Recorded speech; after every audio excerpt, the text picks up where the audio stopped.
se leyó el pasaje de Efesios 3, versículos del 9 al 11, por nuestro hermano. Pero si me permiten y disponemos de un tiempo más, vamos a leer desde el versículo 1 al 12. Efesios 3, del 1 al 12, para un poco entrar en contexto. ¿Ya? Muchas gracias. Si fuera Coca-Cola, mucho mejor, pero está bien.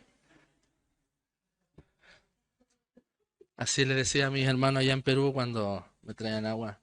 Si fuera Coca-Cola, mejor. Después me daban la Coca-Cola. Muy bien, hermanos.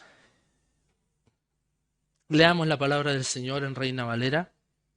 Dice así: por esta causa yo, Pablo, prisionero de Cristo Jesús, por vosotros los gentiles, si es que habéis oído de la administración de la gracia de Dios que me fue dada con vosotros, que por revelación me fue declarado el misterio, como antes lo he escrito brevemente. Leyendo lo cual podéis entender cuál sea mi conocimiento en el misterio de Cristo, misterio que en otras generaciones no se dio a conocer a los hijos de los hombres, como ahora es revelado a sus santos apóstoles y profetas por el Espíritu. Que los gentiles son coherederos y miembros del mismo cuerpo, y copartícipes de la promesa en Cristo Jesús por medio del Evangelio, del cual yo fui hecho ministro por el don de la gracia de Dios que me ha sido dado según la operación de su poder.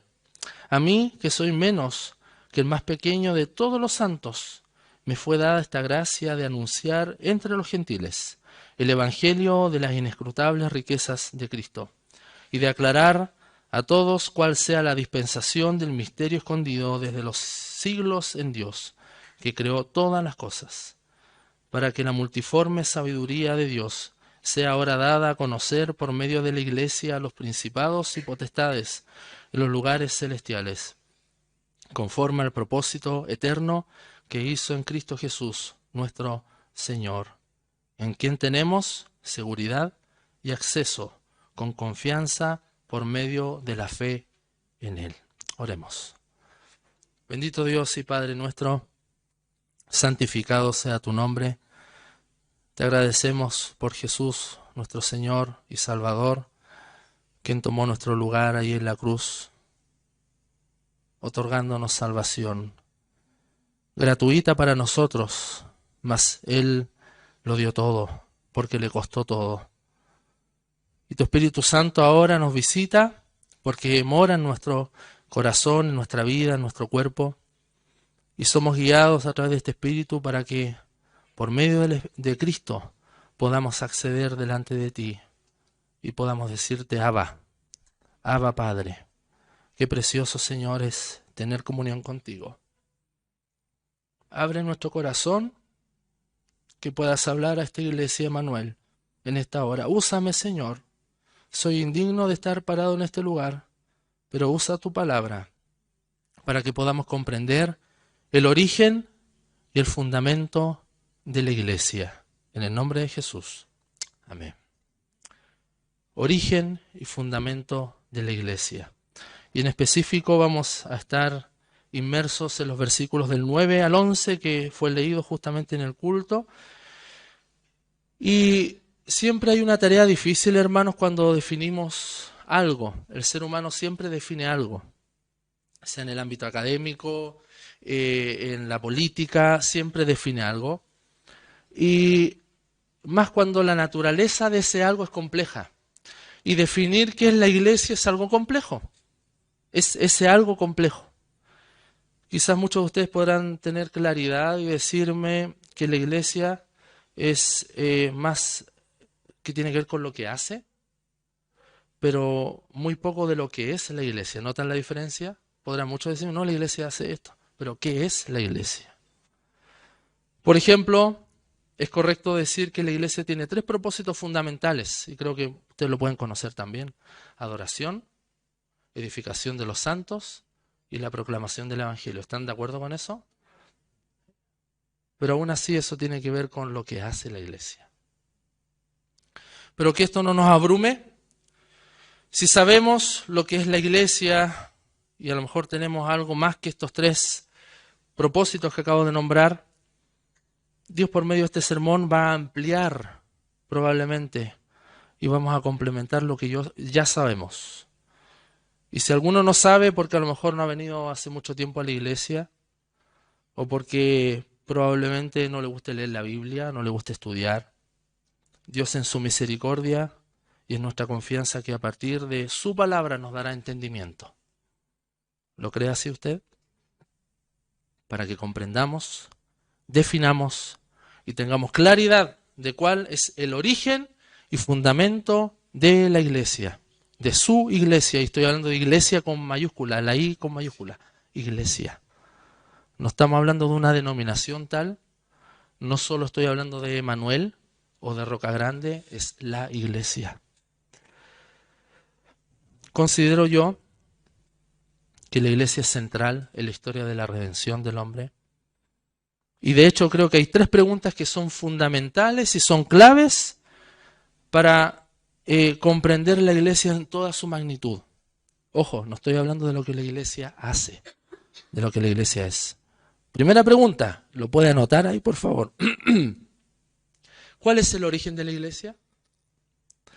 ¿Qué es la iglesia? ¿Y hacia dónde va la iglesia? Voy a repetir, ¿cuál es el origen de la iglesia? ¿Qué es la iglesia? ¿Y hacia dónde va la iglesia? Este sermón justamente trata de la primera pregunta. Así que las otras 2 preguntas quedarán abiertas para otro predicador o si me vuelven a invitar trataremos las otras 2 preguntas. Pero la pregunta que vamos a tratar aquí es, ¿cuál es el origen, fundamento de la iglesia? ¿Cuál es la respuesta? Lo vamos a ver a continuación. Y para esto, hermanos, es la carta a los Efesios que nos ayuda porque creo yo que es el escrito en toda la Biblia que nos entrega el fundamento, la teología de la iglesia.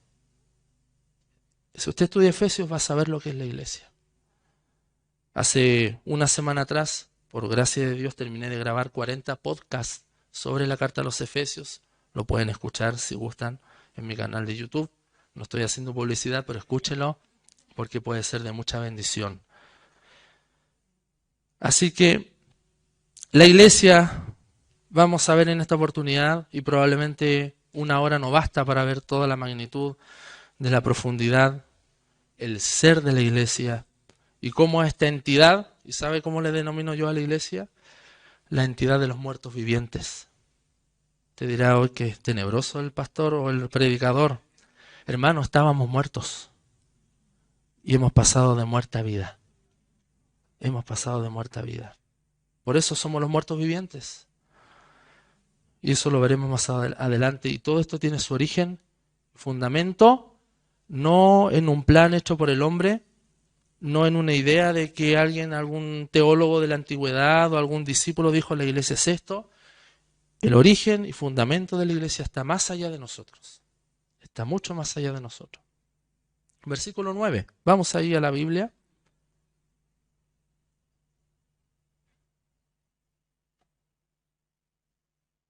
Dice así. Ya sabemos que aquí está hablando Pablo, el apóstol, y Pablo está en un contexto no en la playa, no de paseo, no en un escritorio como muchos de nosotros podamos tener, cómodos, con una taza de café. Pablo está encadenado, está preso, está en Roma, y él está hablando de sí mismo. Y lo que acabamos de leer en el pasaje desde el versículo 1 en adelante, por supuesto se conecta con el capítulo 2 y el capítulo 1 de Efesios. Acá ninguna cosa podemos desconectar, hermanos. Por eso que me tienta, vamos, leamos Efesios 1, leamos Efesios 2, pero se nos va a ir el día, ¿sí? Porque de verdad que esto está todo muy conectado. Pero en el versículo 9 está hablando Pablo y está hablando de él, ¿ya? Para que lo tengamos claro. Entonces Pablo dice que a él se le ha encomendado algo y dice el versículo 8, sígame allí. Y vamos después a buscar en otros pasajes de la Biblia. A mí me gusta que busquen en sus Biblias, ¿ya? No que siempre quien predique de todo el versículo, porque nos tenemos que acostumbrar a buscar en nuestra Biblia, ver que está ahí, que lo vi. Así que dice el versículo 8, leamos allí. A mí, dice Pablo, que soy menos que el más pequeño de todos los santos, me fue dada esta gracia de anunciar entre los gentiles el Evangelio. de las inescrutables riquezas de Cristo. Yo sé que este pasaje, hermanos, es muy complejo, tiene muchas palabras muy técnicas, pero el Señor no nos ha llamado a flojera, nos ha llamado a investigar, a leer, a releer, a inquirir en la ley de Dios. Así que muy atentos, con todos los sentidos puestos para lo que el Señor nos quiere hablar. Y ahora entramos al 9. Y de aclarar entonces, dice Pablo, a todos cuál sea la dispensación del misterio escondido desde los siglos en Dios, que creó todas las cosas. Acabamos de leer el 8 y vimos en los versículos anteriores que Pablo está hablando de sí mismo. Sin embargo, no se ve en él jactancia. Yo no sé, usted lee el pasaje y no veo jactancia en él. No está hablando algo de más, está hablando de lo que es real, lo que él está viviendo, lo que él conoce. Que Dios le ha dado una misión a Pablo. Deja claro que Dios, en primer lugar, tanto a él como a los demás apóstoles y profetas les ha revelado este misterio de la salvación. Y acá hay dos palabras que van cruzando todo este pasaje, que es misterio y ministerio. Son palabras distintas. Misterio y ministerio. Misterio no porque sea algo oculto o místico, sino que estuvo escondido, estuvo en secreto y se empezó a revelar paulatinamente a partir del Antiguo Testamento. ¿Escuchó bien? Todo esto se empezó a revelar paulatinamente a partir del Antiguo Testamento. Lamentablemente se da en muchas iglesias en nuestro contexto, no estoy dando nombre, que poco se habla del Antiguo Testamento. Vamos de inmediato al Nuevo, pero en el Antiguo Dios ya está trabajando, ya está llevando a cabo su plan redentor. No podemos solo quedarnos en el Nuevo Testamento. Y este misterio solo lo sabía, ¿quién? Este misterio que ahora fue revelado a Pablo, ¿quién lo sabía solamente? El Dios Trino. El Dios Trino. En esa comunión intratrinitaria. Padre, Hijo, Espíritu Santo. ¿Sabe usted que Dios no nos necesita a nosotros? La seidad de Dios, que es un atributo muy lamentable para muchos que no lo quieren asumir, pero la seidad de Dios significa que Él es Dios y no necesita de nosotros. Antes de lo creado, Él estaba gozándose en el amor más puro que puede existir entre el Padre, el Hijo y el Espíritu Santo. Y no creó todo lo que vemos y nos creó a nosotros porque Él se sentía solo. Él nos creó porque es un Dios de misericordia y de amor. Y en ese amor que tiene el Padre con el Hijo y el Espíritu Santo, irradia más allá y nos llega a nosotros. ¿No le parece maravilloso a usted? A mí sí. Pero Él no nos necesita. Él estaba muy bien solo antes de todo lo creado. Algunos ponen a Dios como necesitado de afecto, como un Dios que necesita entretenerse mirando este escenario del mundo y ver cómo los hombres se pelean, hacen guerra, se matan entre sí o pecan. Él no es un Dios caprichoso. Y estos son aspectos fundamentales del ser de Dios. Él no nos necesita, hermanos. Nosotros necesitamos de Dios. Y no hay ningún segundo en nuestra vida que no necesitemos de Él. Por lo tanto, Dios Padre, Hijo, Espíritu Santo, y se van a dar cuenta que voy a hablar todo el momento de este aspecto trinitario, porque ese es otro problema. Cargamos la balanza para una de las personas de la Trinidad. Exaltamos al Hijo, el Hijo, el Hijo, y el Padre queda. Y cantamos al Hijo, al Hijo, al Hijo, y el Padre queda. Y el Espíritu Santo, no, porque es muy carismático hablar del Espíritu Santo. Hay un desbalance. Creemos en un Dios trino. Trino. Amén.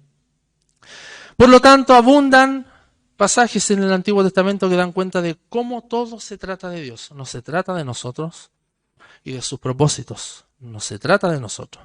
El hombre no es el actor principal del Antiguo Testamento, es Dios, y este a su vez situando a su Hijo eterno, Jesucristo, como la consumación de esta historia redentora. Busque por favor Juan 19:30.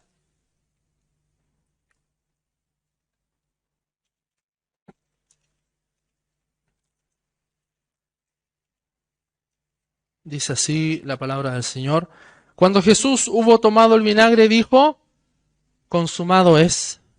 Y habiendo inclinado la cabeza, entregó el Espíritu. Es decir, está todo hecho, no hay nada más que agregar. pero todo esto no ocurrió solo en ese momento, el Viernes Santo, en la hora más triste de la humanidad y del mundo, sino que esto estaba planeado desde la eternidad. Y por eso Jesús ahora puede decir con autoridad, consumado es. En este marco es que está la iglesia como central en el plan de Dios. Pablo viene escribiendo y dejando plasmada en esta carta, que muchos dicen que era más bien una circular, una encíclica, es decir, que una carta que si bien dice carta a los Efesios, los manuscritos más originales no sale Éfeso como destinatario, sino que era una circular, o sea, podían leerla varias iglesias, Emanuel, Roca Grande, qué sé yo, era una circular. Y la teología de este propósito eterno, de este misterio, es un punto clave en esta carta. El misterio es un cúmulo de cosas y lo vemos desde el capítulo 1, léalo por favor en su casa, hermanos. Vemos que este misterio se va revelando en un cúmulo de cosas, es como una gran ola. Yo siempre cuando leo Efesios 1 veo como una ola, una bola de nieve que va creciendo y vemos doctrinas como la Trinidad, la creación, como la elección, hay doxología, hay antropología que trata del hombre, para qué fue escogido el hombre, para presentarse santo y sin mancha delante de Dios. La encarnación de Cristo, la salvación, vemos ética cristiana, son doctrinas de la Biblia que las vemos desde el capítulo 1 y se van acumulando. Y una de estas doctrinas en donde recae todo esto es la iglesia, que justamente es el tema de este sermón. Por supuesto, en estricto rigor, las doctrinas se van dando en distinto orden, es como destellos que van asomando de tal o cual doctrina bíblica y van apareciendo y nos maravillamos cuando vamos leyendo. Y esto ocurre desde el capítulo 1, versículo 3 en adelante, hasta llegar hasta lo que estamos viendo. ¿Saben por qué? Porque ya en el capítulo 4 de la carta a los Efesios empiezan aspectos prácticos. O sea, no podemos, hay un título de un libro, que el título ya dice mucho de Miguel Núñez, no sé si lo conocen, Siervos para su gloria, y dice el subtítulo abajo, antes que hacer, tienes que ser. Porque muchas veces promovemos que las personas hagan, pero no son. Hacemos que la iglesia haga, pero no es. Por lo tanto, todas estas doctrinas que son el fundamento de nuestra vida, el fundamento de la iglesia, es lo que nos da la identidad de lo que somos. ¿Cuál es nuestro origen, nuestro fundamento? Para poder hacer. Ahora viene la ética. Ahora ponemos en práctica nuestra familia. Vean ahí, Efesios 4, 5, la relación con los hijos, con el matrimonio, la esposa, con los siervos en el trabajo, en nuestra vida comunitaria, con los de afuera. Pero antes de llegar a esos aspectos prácticos, tenemos que primero ser. En segundo lugar, después que se ha revelado este misterio, ya sabemos que el misterio es esto que estaba oculto, entretejiéndose desde el Antiguo Testamento, Pablo ha sido llamado al ministerio. Misterio y ministerio son palabras claves en toda esta primera parte del capítulo 3. Y el llamado ministerial, que significa ministerio, significa servicio, no tiene otro significado, es servir. El ministerio, el servicio de Pablo es dar a conocer este misterio eterno, que ahora fue revelado. No se le ocurrió a Pablo, fue ahora revelado a él y a los santos apóstoles, a los profetas. Se revela con el glorioso evangelio de Jesucristo. Evangelio que hace posible que tanto judíos, y este es el misterio, anótelo allí, tanto judíos como gentiles vengan al arrepentimiento de pecados y a la fe en Jesucristo, quien es Señor y Salvador. Amén. Efesios 2, vamos por favor, versículos 11 al 22 rápidamente. Y este es el misterio que ahora Pablo lleva a cabo como ministerio. Por tanto, acordaos de que en otro tiempo vosotros los gentiles, en cuanto a la carne, erais llamados incircuncisos por la llamada circuncisión hecha con mano de carne. En aquel tiempo estabais sin Cristo, alejados de la ciudadanía de Israel y ajenos a los pactos de la promesa, sin esperanza, sin Dios en el mundo. Pero ahora, en Cristo Jesús, vosotros, que en otro tiempo estabais lejos, ¿a quién se refiere ahí? Los gentiles. ¿A quién se refiere ahí? A los gentiles, para que sigamos la idea. Los que estabais lejos habéis sido hechos cercanos por la sangre de Cristo. Porque Él es nuestra paz, que de ambos pueblos hizo uno. ¿Cuáles son los pueblos, hermanos? Judíos y gentiles. Este es el misterio. Que de ambos pueblos hizo uno. Judíos y gentiles. Derribando la pared intermedia de separación. Aboliendo en su carne las enemistades, la ley de los mandamientos expresado en ordenanzas, para crear en sí mismo de los dos un solo y nuevo hombre, haciendo la paz. Y mediante la cruz reconciliar con Dios a ambos. ¿Quiénes son esos ambos? Judíos y gentiles, en un solo cuerpo, matando en ella las enemistades. Y vino y anunció las buenas nuevas de paz a vosotros que estabais lejos y a los que estaban cerca. Porque por medio de él, los unos y los otros tenemos entrada por un mismo espíritu al Padre.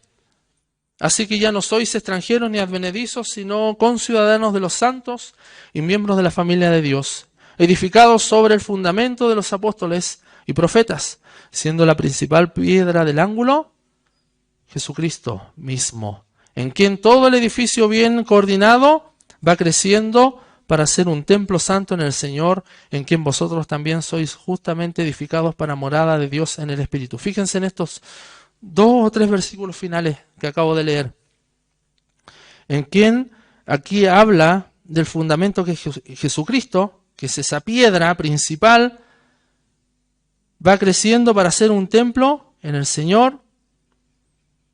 Y después dice el 22, morada de Dios, fíjense, Hijo, el Padre y en el Espíritu, la Trinidad. El Hijo, Dios Padre y, porque siempre, mayormente el Nuevo Testamento cuando habla de Dios a solas se refiere específicamente al Padre. Pero no podemos desapegar al Padre y al Hijo del Espíritu Santo ni viceversa. Pero fíjese aquí, es la Trinidad dando esta estructura, dando la forma. Es interesante que el mismo Dios creador de los cielos y de la tierra es el mismo que ha creado una nueva tierra, aquí en medio nuestro. Una nueva ciudadanía o sociedad que está compuesta por nosotros, usted y yo, los muertos vivientes. ¿Qué dice Efesios 2? Estábamos muertos, Efesios 2:1, estábamos muertos. Muertos. El muerto no respira, el muerto no tiene voluntad, está muerto. Te dirá, pero yo respiro, yo estudio, yo viajo, como, pero para Dios está muerto, muerto espiritualmente. Porque la paga del pecado es la muerte. Por lo tanto, en medio de este caos, de esta tierra caída, de esta sociedad caída, de la humanidad caída, Dios ha creado una nueva humanidad, una nueva ciudadanía o sociedad que está compuesta por nosotros. Hermanos, por si no lo sabía, la iglesia es la tierra de los vivientes, es la comunidad de los que hemos muerto y resucitado junto con Cristo. Qué tremenda bendición, hermanos, qué tremenda bendición. Y usted podrá ver aquí un templo pequeño para lo que estamos acostumbrados a algo más grande, pero esta es la tierra que Dios creó, es la tierra de los que han resucitado junto con Cristo. ¿Se siente parte de esta nueva humanidad? ¿Se considera un hermano en la fe o un primo, un amigo nomás? No. Hermanos, este es el misterio. Nosotros somos gentiles. Los gentiles no somos judíos. Somos todos los demás. Y de ambos, frente a la cruz, lado y lado, mano izquierda, derecha, ambos pueblos, Dios hace un pueblo. Versículo 10 de Efesios 3. Para que la multiforme sabiduría de Dios sea ahora dada a conocer por medio de la iglesia los principados y potestades, ¿dónde? En los lugares celestiales. Como hemos visto, hay 2 aspectos que resaltan en este pasaje, a partir de lo que Pablo dice, es que hay un misterio, versículo 3, que parte desde el capítulo 1-3 en adelante, hay un misterio, algo que se va revelando, que estaba oculto, pero aquí aparece de nuevo, aparece ya revelado. Y el segundo aspecto es el ministerio, el servicio de Pablo. ¿Cuál es ese ministerio? Dar a conocer el misterio, el cual es encomendado a Pablo y a los demás apóstoles. Este misterio irrumpe y es como un volcán que no deja de erupcionar porque a partir del capítulo 1 de Efesios, como dijimos anteriormente, es un volcán de tanta profundidad teológica que realmente cuando uno lee se maravilla. Realmente uno no puede leer ese pasaje así como de buenas a primeras. Tiene que sumergirse en ese pasaje y darse cuenta que hay una erupción de quién es Dios.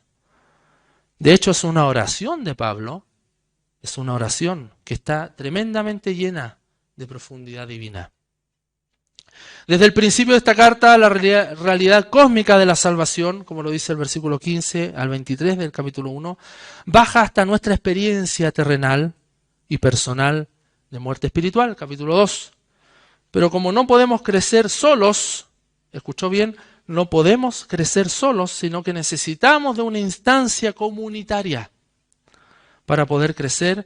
Es que la segunda parte ya del capítulo 2 que leí hace unos minutos atrás, hasta lo que trata este sermón ahora en el capítulo 3, es lo que da cuenta de esta nueva sociedad compuesta por judíos y gentiles.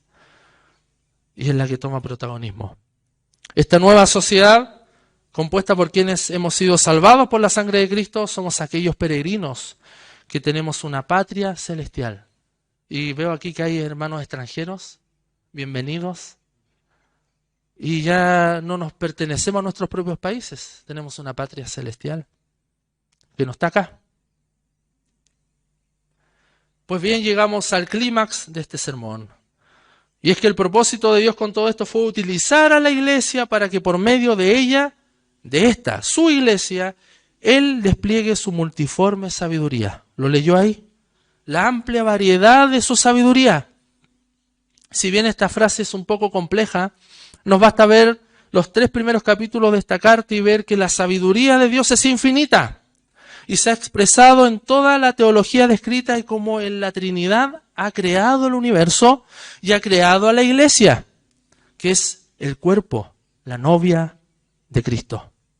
Para que en ella, en esta su iglesia, se despliegue este tapiz multicolor, multiforme, multicolor.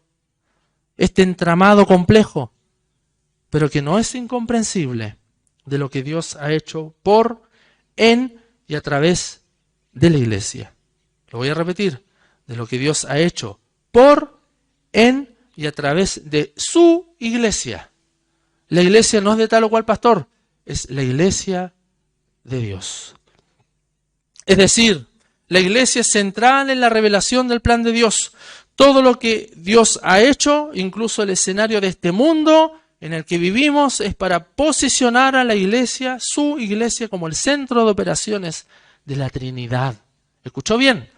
Como el centro de operaciones de la Trinidad. Esto es tremendo. No podemos ser indiferentes a esta verdad, hermanos. La iglesia es central en los propósitos divinos. ¿Le hemos tomado el peso alguna vez a esta verdad? ¿O nos seguimos quedando con lo que la iglesia hace y no lo que es el centro de operaciones de aquel que creó la iglesia, que es el Dios Trino y Uno? La iglesia tiene su origen, por lo tanto, y acá viene la respuesta, y su fundamento en el Dios Trino y Uno. Lo que continúa en este versículo, si bien hay algunas diferencias, lo puede ver ahí en el versículo 10, dar a conocer por medio de la iglesia los principados y potestades de los lugares celestiales. Hay algunas diferencias de interpretación. Algunos dicen que esto se trata de los poderes angelicales que sirven a nuestro Dios, como dice 1 de Pedro 1:12. Ellos miran todas estas cosas, anhelarían ellos experimentarlas. ¿Saben ustedes que ellos anhelan la salvación o experimentar lo que sentimos, el perdón de pecados, y ellos no pueden? Miran solamente, observan cómo ocurren estas cosas. Y aquellos que cayeron, Satanás con la tercera parte de los ángeles, ellos ya no tienen perdón. Cristo no murió por los ángeles, Cristo murió por ti y por mí. Entonces entra este debate de interpretar, bueno, ¿a qué se refiere con estos principados y potestades? Así que pueden ser tanto los poderes celestiales que están con Dios, que observan estas cosas, como dice 1 de Pedro 1:12, o son aquellos que describe Efesios 2:2. Léalo allí. ¿Qué dice Efesios 2:2? En los cuales anduviste en otro tiempo, siguiendo la corriente de este mundo conforme al príncipe de la potestad del aire. ¿A quién se refiere allí?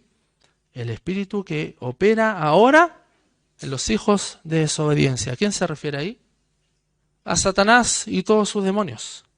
Por lo tanto, cuando se refiere que la iglesia, la Trinidad de Dios Trino despliega en la iglesia la multiforme sabiduría para dar a conocer a quién, a los principados, a potestades, pueden ser tanto los seres celestiales que están con Dios, mirando todas estas cosas, gozándose, pero no pueden experimentar ellos lo que nosotros sí podemos experimentar, o los seres demoníacos con los cuales Dios, a través de Cristo, pegó el golpe en la cruz, en su cabeza. Como dice Génesis 3:15, la simiente de la mujer, te golpeará en la cabeza. Eso ocurrió en la cruz.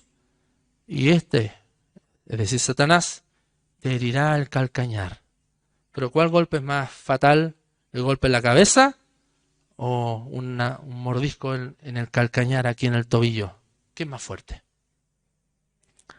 ¿Quién dio ese golpe en la cabeza? Cristo.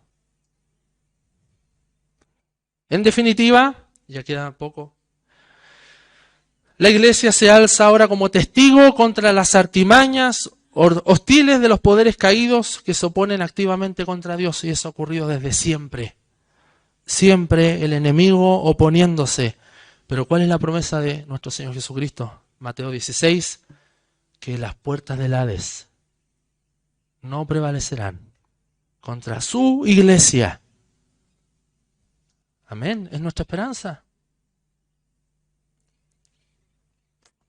Amado hermano, la expresión de lo que es una iglesia local, visible, en este caso Emmanuel, lo que es una iglesia local visible, o sea, otra iglesia local, es lo que es la iglesia invisible. ¿Y cuál es esta característica de la iglesia invisible? Que es una, santa, católica y apostólica. No se asusten, por favor. Quienes me conocen saben que este término está bien usado. Católica significa universal. ¿Lo cree así usted? ¿O usted cree que Emmanuel somos la única iglesia y Dios va a venir a buscar a Emmanuel completita para los cielos? No.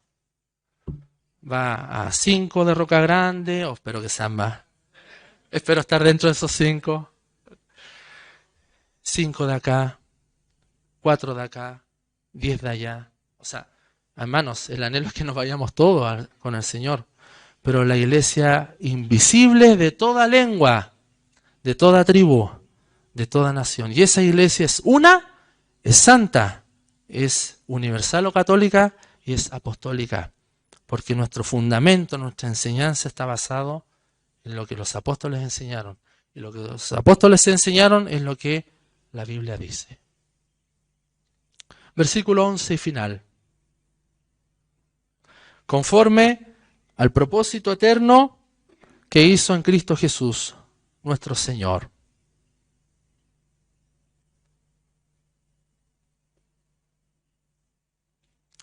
Este plan eterno se dio entonces en la Santísima Trinidad. Aquí va la respuesta nuevamente. No hay palabras para expresar lo sublime que es que el mismo Dios Trino y Uno que ha creado el universo es el mismo que ha creado la iglesia, su iglesia. De hecho, en su plan estaba la iglesia primero antes que la creación de todo lo demás. ¿Lo sabía usted? Porque acá dice el texto, conforme al propósito eterno. ¿Y qué dijo el versículo anterior? En la iglesia. ¿Y cuál dice ahora? Que el propósito es eterno. Nosotros leemos en Génesis 1:1, en el principio Dios creó, pero ya en la mente de Dios el propósito eterno ya estaba la iglesia. Antes de todo lo material que fue creado por Él, de la nada, ya estaba la iglesia. Y esto, hermanos, no es menor. Cuando usted entre a la casa del Señor cada domingo, cada jueves o cada miércoles, sienta, por favor, sepa que esta iglesia o cualquier iglesia donde se reúnan en torno a la palabra del Señor es la iglesia del Señor que Él creó. Antes que los pajaritos que escuchamos cantar, Él creó la iglesia. Ahora, si usted viene desganado y voy porque hay que cumplir y hay que ofrendar y de nuevo, eso es porque no ha tomado el peso de que este lugar es la iglesia del Señor.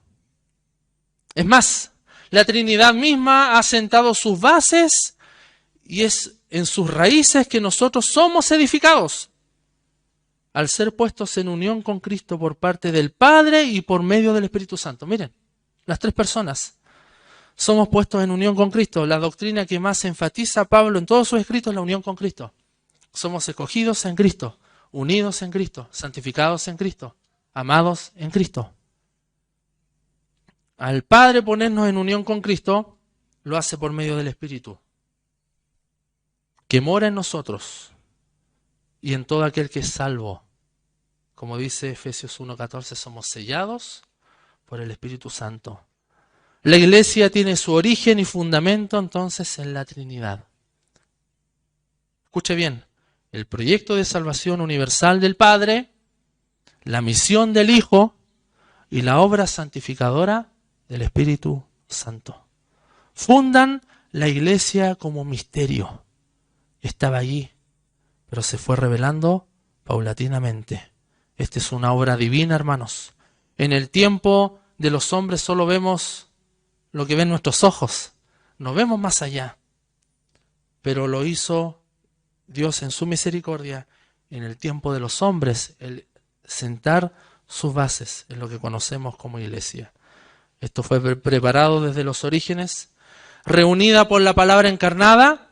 ¿Cuál es la palabra encarnada? Cristo, el Verbo. Vivificada de nuevo continuamente por el Espíritu Santo. ¿Hay alguna de las personas de la Trinidad que queda fuera en esto? Ahí se gestó eternamente, en la Trinidad. Esta unidad de propósito se desplegó a lo largo de la historia de la humanidad, al provocarse la rebelión del hombre en el huerto del Edén. En Génesis 3:15, que ya aludí minutos antes, el primer evangelio o el protoevangelio es declarado por el propio Dios señalando explícitamente a su Hijo, la simiente de la mujer, quien sería el artífice de la destrucción y el golpe final a Satanás y a sus demonios. Este mismo Jesús ahora es cabeza de su iglesia.